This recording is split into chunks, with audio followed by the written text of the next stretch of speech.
예수님께서 우리를 구원하시려고 다시 재림하심은 우리를 사랑하라, 사랑하사라고 말씀하셨습니다. 하나님이 우리를 구원하신 동기가 우리를 사랑하시기 때문입니다. 구원이 먼저 시발이 되는 게 아니고 사랑이 먼저 시발점이 된 겁니다. 사랑이 먼저 시발점이, 그러니까 구원이 먼저가 아니고 하나님의 사랑이 먼저라는 거예요. 하나님의 사랑이 먼저다. 우리도 같은 진리가 적용되는 거예요. 우리가 뭘 하기 전에 하나님의 사랑을 먼저 알아야 돼요. 결혼하기 전에 먼저 사랑해야만 돼요. 그래야 결혼 생활이 원활하지 않겠어요. 우리는 유한하고 부족하고 죄악투성이이기 때문에 우리의 사랑은 결코 구원을 이루는 시발점이 될 수가 없어요. 하나님의 사랑으로 구원할 수 있는 것은 하나님이 영원하시고 무한하시기 때문에 우리를 구원하실 수 있는 거예요.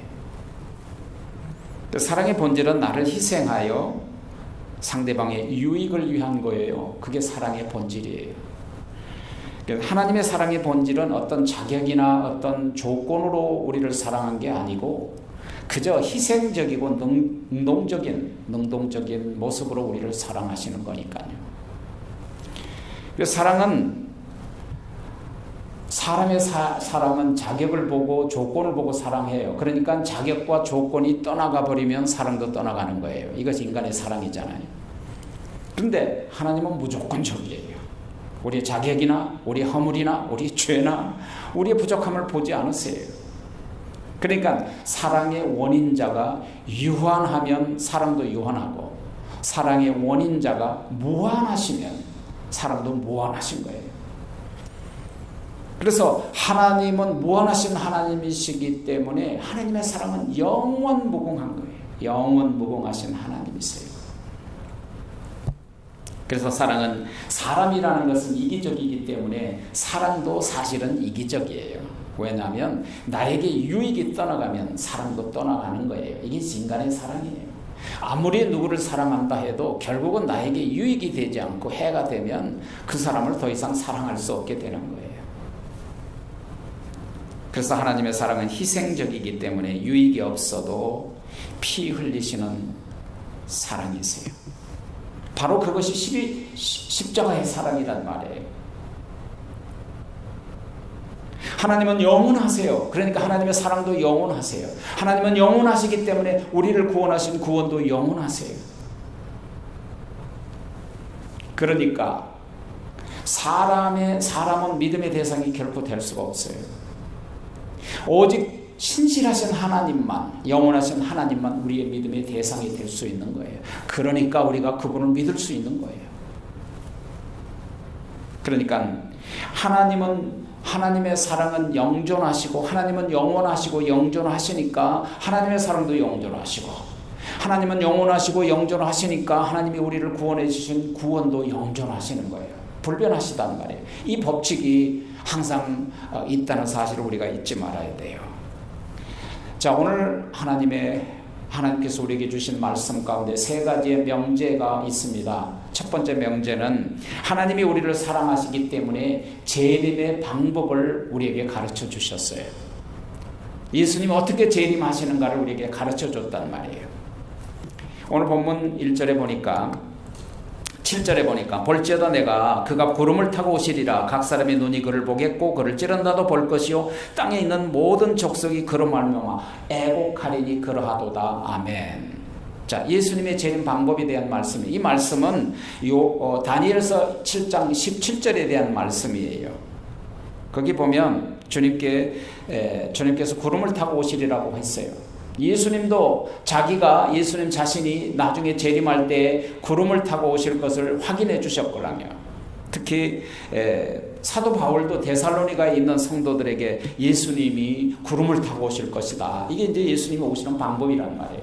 그런데 우리가 구름이라고 할 때 이 구름은 도대체 무슨 구름일까? 그것은 자연 현상으로 생긴 이 자연적인 구름이 아니에요. 그것은 하나님의 영광, 얼마나 놀라운 영광이 가득하기 때문에 눈부신 모습 구름처럼 우리가 보이는 거예요. 그래서 그 영광을 사람의 말로 기록한 것이니까 우리가 더 이상 어떻게 표현할 길이 없잖아요. 그러니까 구름처럼 구름 타고 오신다라고 표현한 거죠.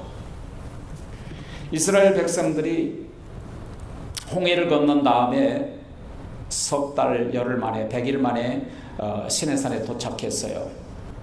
시내산에 도착해 보니까 그 하나님의 영광의 모습이 구름이 자욱하고 연기가 자욱한 것처럼 여호와가 불 가운데서 이글거리며 영광스러운 모습으로 나타났더라. 왜냐하면 사람의 눈으로 바라보고 그 영광의 모습을 사람의 손으로 쓴 모세가 기록한 것이 이 표현이거든요.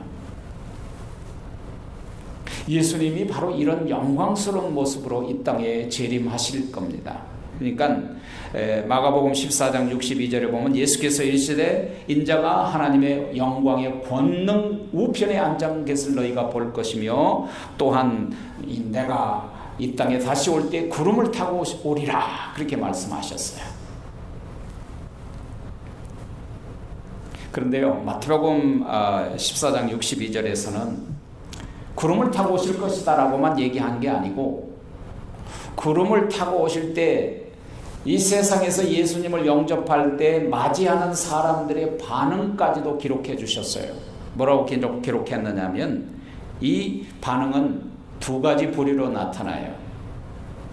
첫 번째 부류는 믿지 않는 사람들의 반응이에요. 마태복음 24장 30절에 보면 그때의 인자의 징조가 하늘에서 보이겠고 그때의 땅의 모든 족속들이 통곡하며 그들이 구름을 타고 인자가 오는 것을 목격하리라. 그때 사람들이 그것을 보고 애곡하고 통곡하리라 그랬어요.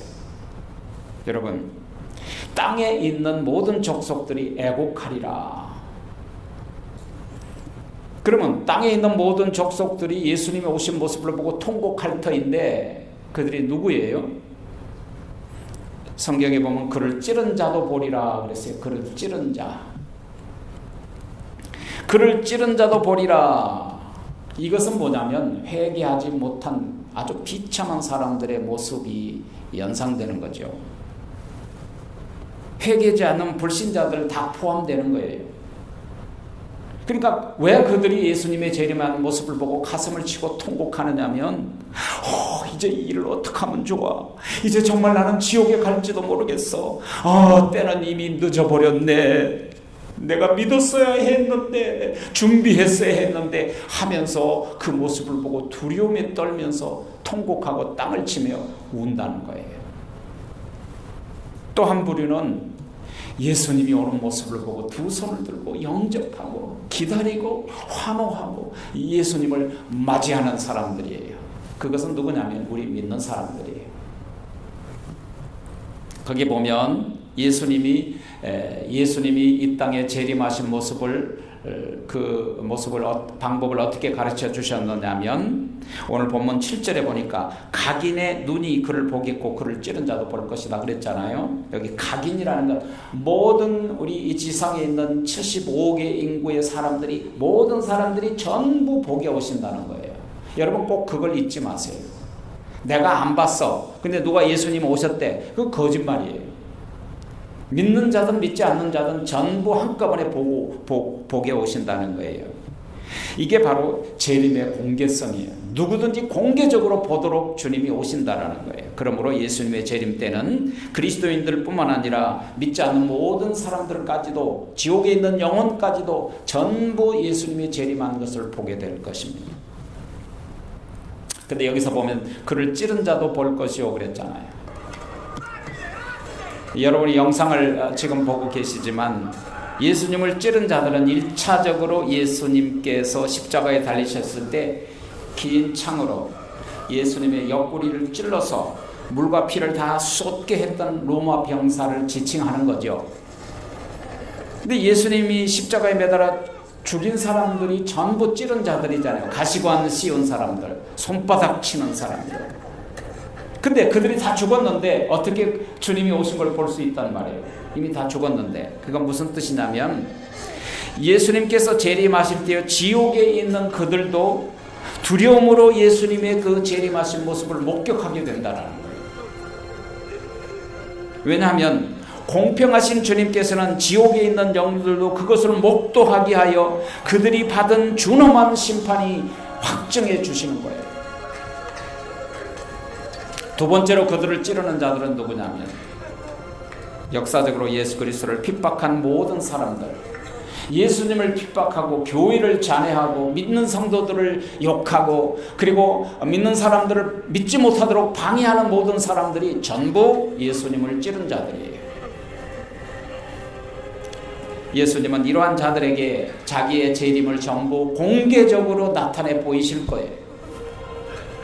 예수님께서 그리스도인들 뿐만 아니라 박해하는 모든 사람들을 전부 주님의 재림하심을 자신이 심판주로 오실 것을 전부 나타내 보이셔서 내가 예언하고 가르쳐줬던 너에게 계시했던 모든 것들이 확정적으로 심판하신다는 사실을 공개적으로 믿는 자나 믿지 않는 자나 전부 보게 하신다는 거예요. 이것이 바로 심판의 공평성, 심판의 합법성, 심판의 언약성을 나타내 주신 거예요. 그래서 교회를 잔해하고 복음을 방해한 모든 사람들은 다 예수님을 찌른 자들이에요. 왜냐하면 사도행전 9장에 보면요, 예수님께서 사울이라는 청년을 부르실 때 하셨던 말씀 여러분 기억하세요? 살기 든든한 사울이라는 청년이 군사들을 이끌고 그리스도인들을 붙잡으려고 다메섹으로 가던 중에 부활하신 예수님께서 정오에 햇볕 따도도 강렬하게 나타나셨어요. 그리고 예수님이 사울아 사울아 네가 나를 어찌하여 핍박하느냐, 주여 되시니까 나는 네가 핍박하는 예수라. 자 여러분, 사울이 직접 예수님을 찔렀어요. 사울이 직접 예수님을 핍박했어요. 그런데 예수님이 네가 나를 왜 핍박하느냐라고 말씀하셨어요. 사울은요, 교회를 잔멸하고 스데반 집사를 돌로 쳐 죽이도록 하고 그리스도인들을 핍박하고 믿는 사람들을 가정마다 집집마다 다니며 다 끌어냈어요. 무서운 사람이었어요. 사도 바울이 바울 되기 전에. 그러니까 복음을 방해하는 모든 그리스도인들을 죽이고 핍박하는 모든 일들이 전부 그리스도를 찌른 자들이다. 그들은 재림하실 때 통곡하며 가슴을 치며 땅을 치며 울 거예요. 여러분들은 한 사람도 거기에 속한 사람들이 없으시기를 간절히 부탁을 드립니다. 예수님의 재림은 이 지구상에 있는 모든 사람들이 다 보도록 공개적으로 오신다는 거 잊지 마세요. 그래서 예수님께서 마태복음 24장에서 그때 두 사람이 그때 사람들이 너에게 말하되 보라 그리스도가 여기 있다 해도 저기 있다 해도 믿지 말라 그러셨어요. 왜냐하면 사도행전 1장 10절에 보면 예수님이 이제 부활하신 후에 40일째 되던 날 감람산 꼭대기에서 500명의 제자들을 보는 앞에서 하늘 구름을 타시고 제자들과 함께 하늘로 들려 올라가시잖아요. 근데 들려 올라가실 때 그 옆에서 그것을 제자들이 얼마나 놀랬겠어요. 그것을 바라보며 하늘을 쳐다보고 있는데 예수님을 호위하던 한 옆에 있는 천사가 그들을 향해서 뭐라고 얘기했습니까? 갈릴리 사람들아 어찌하여 서서 하늘을 쳐다보느냐. 너희 가운데 하늘로 들려 올라가신 이 예수는 너희가 본 그 모습 그대로 다시 오시리라. 이게 예수님이 재림하는 방법이에요. 그 모습 그대로 오신단 말이에요. 마가복음 23장 26절에도 주님이 말씀하셨어요. 그때 인자가 구름을 타고 오리라.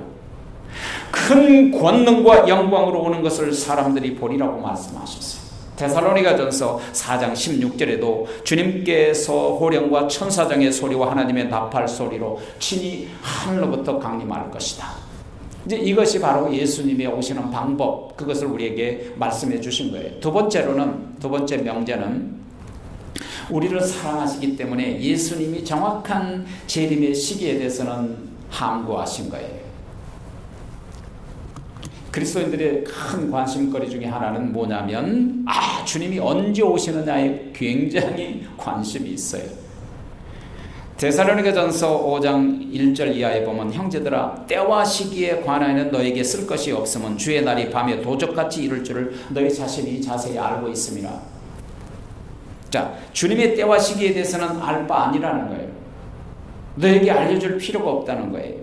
예수님께서 감람산에서 승천하려고 하는데 아까 500명이 보는 앞에서 하늘로 올라가려고 하시는데 근데 제자들이 하도 궁금해서 예수님께 이런 질문을 하잖아요. 뭐라 그랬냐면 그들이 모였을 때 예수께 여짜와 가로되 주께서 이스라엘을 회복하심이 이때이니까 이게 사도행전 1장 6절이잖아요. 이게 무슨 말이냐면 주님이 가시면 언제 다시 오십니까? 그 말이에요. 그러니까 때와 시기는 아버지께서 자기에게 권한에 두셨으니 너희는 알 바 아니오. You don't need to know that. You don't need to know that. 너희는 알 바 아니오라고 하는 것은 뭐냐면 알려고 하지 마라. 알려고 해도 알 수 없다. 알 필요 없다. 그런 뜻이죠. 복음서에서도 예수님께서 예수님의 재림에 대한 시기를 예수님이 가르쳐주지 않으셨어요. 마가복음 13장 32절에 이하에 보면 그날 그때는 아무도 모르나니 예수님이 그날 그때는 아무도 모르나니 하늘에 있는 천사도 모르고 예수님 자신도 모르고 오직 하나님의 권위 가운데 하나님만 아시느니라 그러셨거든요. 분명히 몰라요. 천사들도 모르고 아들도 모르고 하나님 아버지만 아세요. 주권자만. 그러니까 재림의 시기는 top secret이에요. 왜 극비상으로 하시냐면 우리를 사랑하시기 때문에요. 그것이 왜 우리를 사랑하신 일일까요? 흔히 쓰는 말로 이런 게 있죠. 알면 다칩니다. 여러분 예수님이 언제 오신 걸 정확하게 알면 여러분 다칩니다. 혹시 지옥 갈 수도 있어요. 왜 그런 줄 아세요? 우리를 다치지 않고 우리를 보호하시려고 그날을 가르쳐주지 않은 거예요. 만일 예수님께서 언제 오신다는 시기를 안다면 이 세상 사람들이 이 세상의 모습이 여러분 어떻게 되겠어요? 한번 상상해 보세요. 혼돈과 무질서로 아마 세상이 다 파괴될 거예요. 어떤 성도님들이 제가 몇 번 그런 얘기를 들었는데요. 목사님 그날 가서 회개하면 구원받을 수 있다고 생각하는데요. 저는 그날 가면 회개할 거예요. 넌센스. 왜 그것이 어리석은 일이냐? 회개는 아무나 하는 것이 아니에요. 내가 회개하고 싶다고 해서 회개가 되는 것 아니에요. 회개는 성령님의 사역입니다. 하나님이 나를 회개시켜주는 것이 은혜고 회개시켜주시는 것도 하나님이 하실 일이란 말이에요. 그날 가면 내가 회개해서 구원받겠지? No way.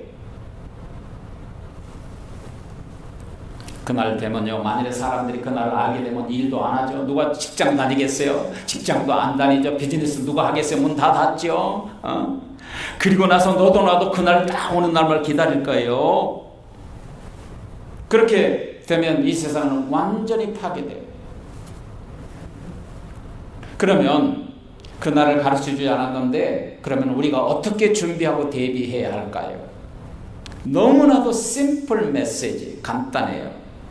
예수님이 우리에게 그걸 가르쳐 주셨거든요. 주의하라, 깨어있어라요. 주의하라, 깨어있어라. 이것이 신앙생활의 지혜란 말이에요. 지혜. 그날 오는 걸 내가 알고 기다렸다가 회개하고 가는 것이 지혜가 아니고 날마다 하나님이 주님이 언제 오실지라도 혹은 이 밤에 오실지라도 내가 그날을 준비하고 깨어있고 그날 주님이 오실 때 두 손 들고 환영할 수 있는 신앙의 삶을 살아가는 것, 그것이 우리가 해야 할 일이에요. 겁먹을 거 하나도 없어요. 재림의 시기에서 하나님이 예수님이 우리에게 여러 가지 주의사항을 줬어요. 잘 들어보세요.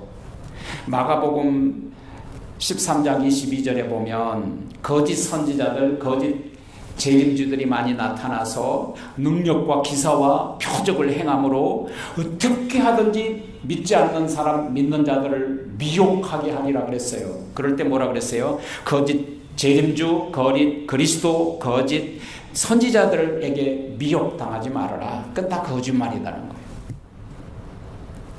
또 마태복음 24장 23, 24절에 보면 그때 사람이 너에게 말하되 보라 그리스도가 여기 있다 저기 있다 해도 믿지 말라. 거짓 선지자들과 거짓 그리스도가 나타나서 표적과 기사와 능력을 행해서 사람을 솔깃하게 해서 택함 받는 사람들을 미혹시켜 지옥으로 끌고 가려 할 거다. 이게 뭐예요? 거짓과 진실을 잘 분별하라는 거예요. 마태복음 24장 26절에도 말씀하세요. 그러면 사람들이 너에게 말하되 재림주 그리스도가 광야에 있다 해도 나가지 말고 저 골방에 있다도 가지 말고 그들을 믿지 말아라. 예수님이 재림이 은밀하게 비밀리에 왔다고 하거나 온다고 하는 말을 믿지 말아라. 그건 전부 거짓말이다. 왜냐하면 재림의 시기와 때보다도 더 중요한 것이 있어요, 여러분. 재림의 시기가 언제 오시든 언제든 그보다도 더 중요한 게 있어요. 그게 뭐냐면 준비하는 거예요. 깨어있는 거예요. 언제 올지라도 그분을 맞이할 수 있는 삶을 살아가는 거예요. 그것만이 신앙생활의 지혜입니다. 재림을 기다리는 지혜예요. 마지막 세 번째 우리에게 주신 명제는 우리를 사랑하심으로 말미암아 재림의 징조들을 가르쳐 주셨어요.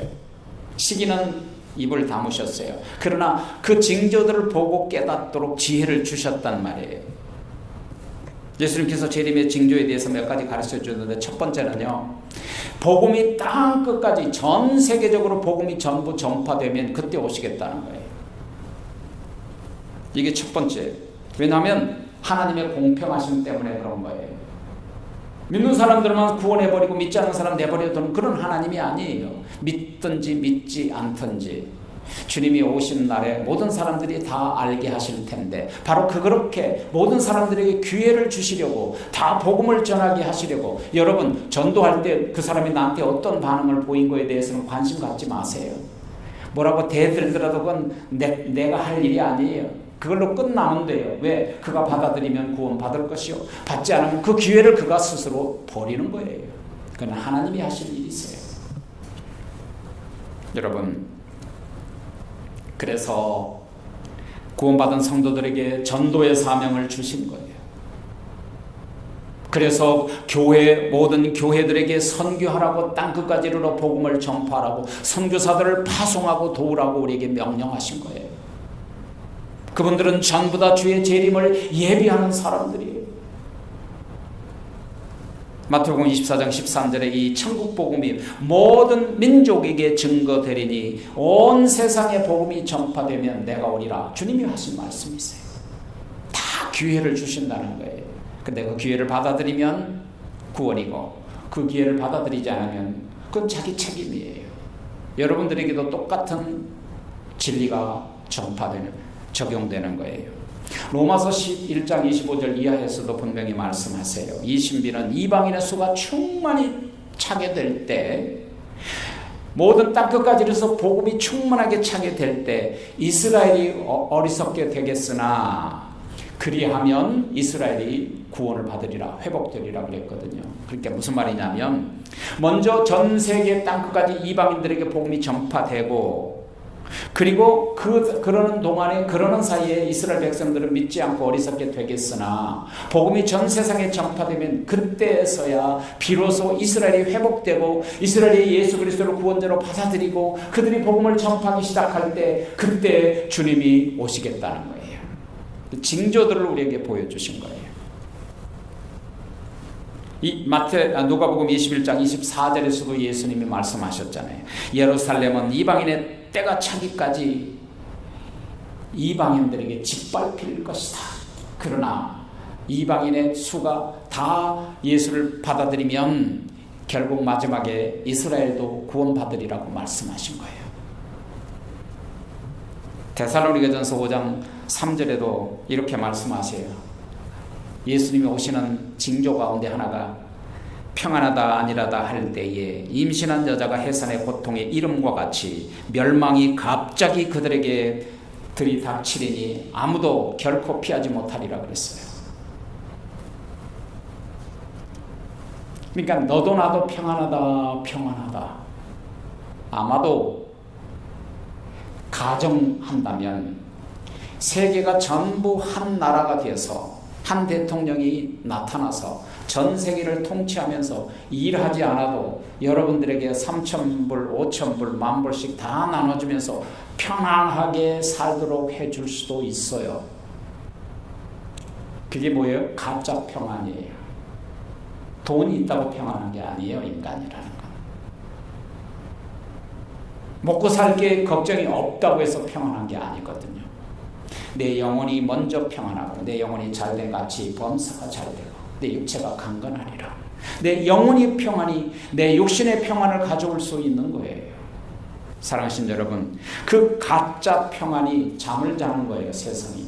그때 예수님이, 그러니까 우리가 뭐냐면 잘 될 때, 뭔가 잘 될 때 항상 조심하세요. 예수님께서 이 땅에 오실 때 내가 이 세상에서 믿음을 보겠느냐라고 말씀하셨어요. 무슨 말이냐면 이 세상에 먹고 살만하고 잘 살고 평안하다 하니까 다 믿음을 버리는 거예요. 교회 안 가도 잘 사니까. 주님이 그때 오십니다. 예수님이 처음 오시는 초림에서는요, 예수님이 이 땅에 태어나실 때는 탄생하실 것이 없어서 말의 먹이통에서 태어나셨어요. 몸을 풀 여권빵 하나 아무도 주지 않았어요. 소외되고 버림받는 모습으로, 아무도 알지 못한 모습으로 동방박사들의 몇 명과 목자들 몇 명이 겨우 주님을 영접할 뿐이었어요. 아무도 영접하지 않았어요. 도리어 주님을 재림했어요. 오늘도 영상을 보십시오. 얼마나 그런 고통을 당했어요. 사람들에게 침뱉음을 당해서 모욕을 주었고요. 손바닥으로 빵을 때리고 발길질을 참을 당하고 갈대로 머리통을 때리고 가시채로 온몸에 갈기갈기 찢기도록 채찍 맞으시고 가시관을 쓰시고 골수 깊이 찔려 고통을 당하시고 십자가를 지고 골고 언덕을 올라가서 손과 발에 대못이 박혀 십자가에 매달아 대속의 제물로 처참하게 죽은 거예요.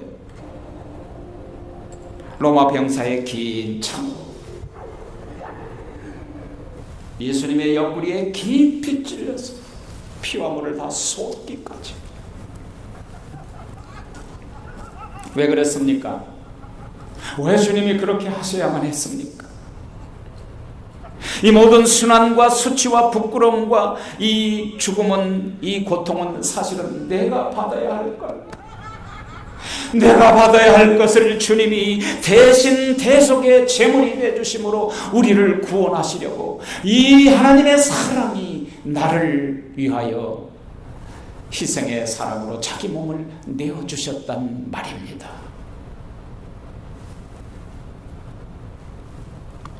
그러나 주님은 이제 구름을 타고 오실 겁니다. 이제는 그분이 우리를 심판하실 때가 올 겁니다. 다시 오실 때는 사람들을 향하여 호령과 천사등의 소리와 나팔 소리와 함께 구름을 타고 오셔서 산자와 죽은 자, 쭉정이와 알고 염소와 양을 가르는 무서운 심판이 있을 겁니다. 그 심판은 긍휼 없는 심판입니다. 요한계시록 1장 8절을 오늘 본문에 보니까 나는 알파와 오메가라, 이제도 있고 전에도 있었고 장차 올 자요 전능한 자라 그러셨습니다. 알파는 알파벳의 첫 글자고 오메가는 알파벳의 마지막 글자예요. 헬라어에. 이것은 예수님께서 첫 역사를 만드신 첫 시작하신 분이요 마지막이 되셔서 처음에는 이 세상을 창조하셨으나 이제 마지막 재림하시면 창조하신 모든 세계를 불로 소멸시키시고 끝장을 보실 겁니다. 영원히 살아계신 우리 하나님, 영원히 자존하신 하나님은 태초 이전부터 영원히 스스로 계신 분이세요. 창조되지 아니하시고 스스로 계셔서 만물을 창조하시고 통치하시고 영원히 심판하신 그분, 전능하신 그분은 우주 만물에 대한 하나님의 통치권을 가지신 분이세요. 그러니 우리가 어찌 주님을 두려워하지 않겠습니까? 주님은 알파요 오메가요 처음과 나중이요, 하나님은 영원전이나 현재나 영원 후까지도 항상 함께 하신 하나님. 이제도 있고 전에도 계셨고 장차 오실 그분, 그분은 과거에도 일하셨고 지금도 일하시고 장차도 역사하실 분. 주님은 완전하시며 자존하시며 전능하시고 영원전이나 현재나 영원 끝까지 존재하실 바로 그분. 여러분, 전능자가 아니면 완전자가 될 수 없고, 전능자가 아니면 영원 전에도 영원 후에도 존재할 수가 없어요. 그러므로 하나님께서는 실수가 없으시고 착오가 없으시고 회전하는 그림자도 없으시고 그리고 후회함이 없으세요. 그분은 알파야 오메가요, 그분은 처음과 나중이십니다. 구원을 시작하셨으니 이제 구원을 마무리하실 것입니다. 보라, 구름을 타고 오시리라고 하셨습니다. 우리 함께